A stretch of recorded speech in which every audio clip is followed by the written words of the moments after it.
राष्ट्रवादीच्या नेत्या रुपाली ठोंबरे पाटील सध्या आपल्या सोबत आहेत. आपण त्यांच्यासोबत चर्चा करू. ताई, रुपाली चाकणकर असं म्हणतात की गेली 28 दिवसांपासून सातत्यानं माझ्यावरती बिनबुडाचे आरोप जे आहेत ते केले जातात, असं त्यांचं वक्तव्य आहे. 28 दिवसांनी तुम्ही आलात. आमची तर इच्छा आहे तुमच्यावर ज्यावेळी भोंदूबाबासोबत तुमचे व्हिडिओ, फोटो किंवा जे काही तुमच्यावर आरोप करण्यात आले त्याचं उत्तर द्यायला आपण यायला पाहिजे होतं. परंतु रुपाली चाकणकर, राज्य महिलाच्या आयोगाच्या माजी अध्यक्षा, फक्त मी रीतसर पुरावे घेऊन येते एवढंच म्हणतात. कोणतेही पुरावे आणत नाहीत. मुळामध्ये आम्ही आरोप करण्यापेक्षाही तुम्ही ज्या भोंदूबाबाच्या 10वी नापास कोंबडी चोराच्या बरोबरच्या ट्रस्टवर तुम्ही आहात, तुमच्या माध्यमातनं महिलांवर लैंगिक अत्याचार, बलात्कार झाले, तुम्हाला अटक झाली पाहिजे. का नाही तुम्हाला अटक होते? तर तुमच्या माहितीसाठी सांगते, काही लोक त्यांना वाचवण्यासाठी, ज्यांना चाकणकर यांनी पूजेला नेलं, ज्यांचे पूजेचे फोटो तिथं आहेत, ते फोटो सगळ्या सोशल मीडियावरच्या माध्यमातनं सगळ्यांच्या मोबाईलमध्ये आहेत. पोलिसांना ते नंतर मिळालेत.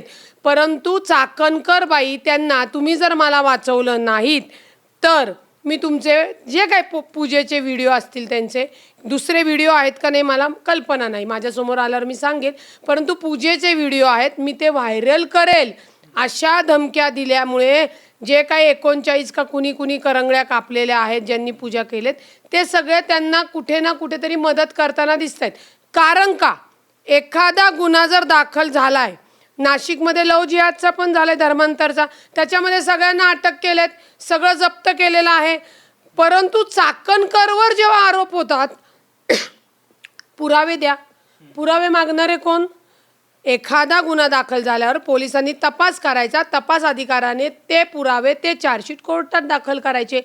पुरावे आम्ही पोलिसांना देणार, आम्ही पोलिसांनी त्यावर तपास करायचा.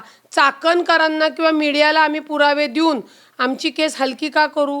का आरोपींना पळायला जागा ठेवू? हे जर संविधानिक पदावर बसलेल्या महिलेला कळत नसेल तर अवघड आहे. आणि खरंच चाकणकरांना कायदा कळत नाही, संविधान कळत नाही, वागण्याच्या रीतिरिवाजी कळत नाही. ज्यांना राज्य महिला आयोगाची गरिमा कळली नाही, त्यांनी 28 दिवसांनी बोलू द्या, नाही तर 280 दिवसांनी बोलू द्या. मी तर म्हणते तातडीने तुम्ही यायला पाहिजे होतं. परंतु त्यांच्याकडं बोलायला काही नाही, त्यांच्याकडं कोणतेही पुरावे नाहीत. त्या इतक्या दिवस का नाही बोलल्या? तर सगळे पुरावे नष्ट करून त्या पोलीस खात्यातले सुद्धा त्या भोंदूबाबाचे काही गुरु आहेत, त्यामुळे स्वतःला सेफ करण्याच्या ह्याच्यातनं त्याच्यात पोलीस सुद्धा काही सामील आहेत, म्हणून त्या बोलल्या नाहीत. आणि मग काल त्यांना कसली उपरीती आली असेल? त्यांना अधिकार आहे लोकशाहीने, त्यांनी बोलावं, आमचं काही म्हणणं नाही, परंतु त्यांनी पुरावे देऊन बोलावं. आमच्याकडं पुरावे मागायचे नाही. आम्ही आमच्याकडं असलेले पुरावे पोलिसांना तपासासाठी दिलेले आहेत, परंतु पोलिसांवरही आता विश्वास नाहीये. कारण त्या तपासासाठी दिलेले पुरावे पोलीस विनाकारण त्या चाकणकर आणि चाकणकर फॅमिली आणि भोंदूबाबाच्या ह्याच्यात वाचवण्यासाठी करत आहेत. तर या सर्व प्रकरणामध्ये वरिष्ठ पोलीस अधिकारी IG दत्तात्रय कराळे हे त्या अशोक खरातला पाठीशी घालतायत का, असं तुमचं म्हणणं आहे? आता अशोक कराळ्यांचा फोटो, व्हिडिओ बोलताना भोंदूबाबाच्या कार्यक्रमात दिसलेला आहे. अशोक कराळ्यांचा तपास करावा, त्यांची चौकशी लावावी. जर एवढे राज्याचे पोलीस, मला वाटतं निरीक्षक आहेत, ते म्हणजे मोठ्या पदावरचे ऑफिसर आहेत, IG आहेत, IG लेवलचे ऑफिसर आहेत, ते जर या भोंदूबाबाच्या बलात्काराच्या आरोप असलेल्या केसमध्ये असलेल्या व्यक्तीच्या आधी कधी गेले असतील तर त्यांचे हितसंबंध काय, त्यांनी त्याला तिथं काही मदत केली आहे का नाही, याचा कसून तपास झाला पाहिजे. परंतु चाकणकरांनी तातडीने जे ते म्हणतायत की कल्पोकल्पित, माझी फॅमिली, माझं हे, ते पुरावे घेऊन मीडियासमोर यावे. आम्ही मीडियासमोर यायला तयार आहोत. खरं तर आता या सर्व प्रकरणामध्ये रुपाली चाकणकर ज्या सर्व काही संबंध त्यांचा आहे असं सध्या तुम्ही बोलतायत, मात्र याच्यामध्ये आणखी सत्ताधारी पक्षातले वरिष्ठ मंत्री आहेत त्यांचा सुद्धा संबंध असेल, मात्र ते प्रकरण जे आहे किंवा ते पुढं येत नाही आणि रुपाली चाकणवरती सुद्धा या मंत्र्यांकडून कुठलाही दबाव येत नाही असं वाटतंय, कारण की त्यांचे सुद्धा हात बरबटले आहेत, त्याच्यामुळं समोर येत नाहीत. तुम्हाला आत्ताच सांगितलं की चाकणकरनीच भोंदू बाबाच्या समवेत या सरकारमधले सगळे जी मंत्री आहेत किंवा जे लोकप्रतिनिधी आमदार आहेत त्यांना तिथं नेलेलं आहे. आता कुणीही माणूस तिथं पूजेसाठी गेला असेल तर त्यांना घाबरण्याचं काहीच कारण नाही आहे, परंतु यांना नेणारी चाकणकर आहे, त्यामुळे चाकणकर त्यांना भीती घालतीये की माझ्या एकटीचं नाव बदनाम होतंय, माझ्या एकटीवर गुन्हा दाखल झालेला आहे, तर मला वाचवा, नाही तर मी तुमचे फोटो जे काय पूजेचे असतील, बघा मी पूजेचे म्हणते, ते पूजेचे फोटो मी व्हायरल करून त्यांची बदनामी करील आणि ती सगळे लोकप्रतिनिधी त्याला घाबरतात. आता त्याच्या व्यतिरिक्त या लोकप्रतिनिधींचे काही जर अश्लील व्हिडिओ असतील तर पोलिसांना कशासाठी ठेवले, मग त्यांनी तपास करून त्यांच्यावर कारवाई करावी, साधा विषय.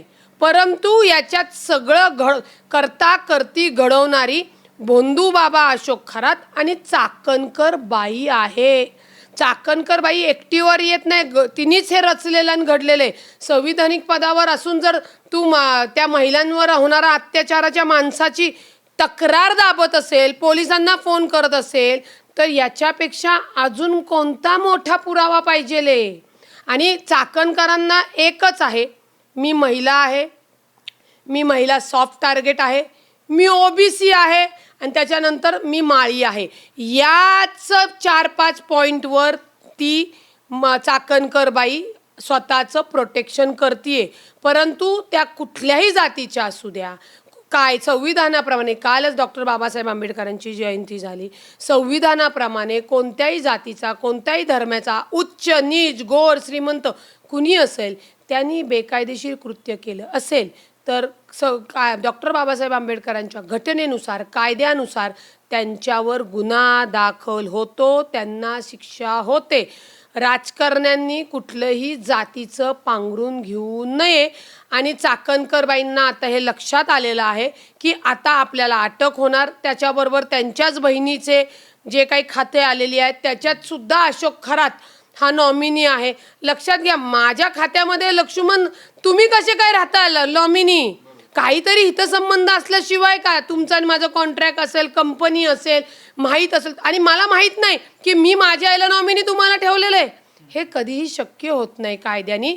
त्यांना चांगल्या वकिलाची गरज आहे. जर त्यांना स्वतःचा डिफेन्स खऱ्या अर्थाने करायचा असेल, खऱ्या अर्थाने त्यांना वाटत असेल की मी काही केलेलं नाही आहे, तर त्या गोष्टीत. परंतु या सगळ्या प्रकरणात चाकणकरबाई माजी अध्यक्षा राज्य महिला आयोगाच्या आणि त्यांच्या बहीण या गुन्ह्यात सामील आहेत. त्याच्यामुळे तातडीने त्यांना अटक होणं गरजेचं आहे. आणि अजून जाता जाता सांगते, निनावी पत्र येतात, ती पत्र आम्ही पोलिसांकडे दिलेली आहेत. तो जो प्रकार कनेक्शन म्हणजे खराताचं कनेक्शन सोलापूरला आहे, बीडला आहे, अजून कुठं आहे, तर यांच्या टोळीतल्या ज्या ज्या व्यक्ती महिला आहेत त्यांच्यावर सुद्धा कारवाई होणं गरजेचं. ही कारवाई कोण करणार?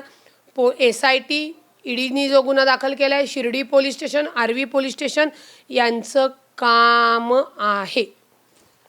ताई, सध्या शिवसेना ठाकरे पक्षाच्या आदित्य ठाकरे यांच्यावरती कार्याध्यक्षपदाची जबाबदारी देण्याचे संकेत मिळत आहेत. चांगली गोष्ट आहे ना. उद्धव बाळासाहेब ठाकरे यांची जी शिवसेना आहे, मुळातच शिवसेना ही हिंदी हृदयसम्राट बाळासाहेब ठाकरे यांनी स्थापन केलेली आहे. त्याच्यानंतर त्यांच्याकडनं तो वारसा उद्धव साहेबांकडे आला. आता तिथनं त्यांची जी पुढे आहे, जी तरुणाई त्यांची काम करतायत, सतर्क आहेत, समाजात काम करतात आणि ते आमदार आहेत. त्याच्यामुळे शिवसेनेचा प्रश्न आहे की त्यांनी त्यांचं कार्याध्यक्षपद कोणाला द्यावं. जर ते आदित्य ठाकरे यांना देत असेल तर चांगलं आहे. प्रत्येकाने राजकारणात येणाऱ्या व्यक्तीने सामाजिक आणि आपली वैयक्तिक जबाबदारी दायित्व सांभाळून समजून समाजात लोकांसाठी काम केलं पाहिजे. अशोक खरात प्रकरणामध्ये माझा कुठलाही संबंध नाही असं रुपाली चाकणकर जर म्हणत असतील तर त्यांनी समोर यावे आणि पुरावे द्यावेत. मात्र त्यांच्याकडे पुरावे नाहीत, इतक्या दिवस त्या गप्प का आहेत? खरं तर रुपाली चाकणकर आणि त्यांच्या बहीण प्रतिभा चाकणकर यांना सहआरोपी करून त्यांच्यावरती पोलिसांनी कारवाई करावी अशी मागणी जी आहे ती रुपाली ठोंबरे यांच्याकडून होताना आपल्याला पाहायला मिळते. कॅमेरामॅन कृष्णा पवार सोबत लक्ष्मण जाधव, TVNine मराठी, पुणे.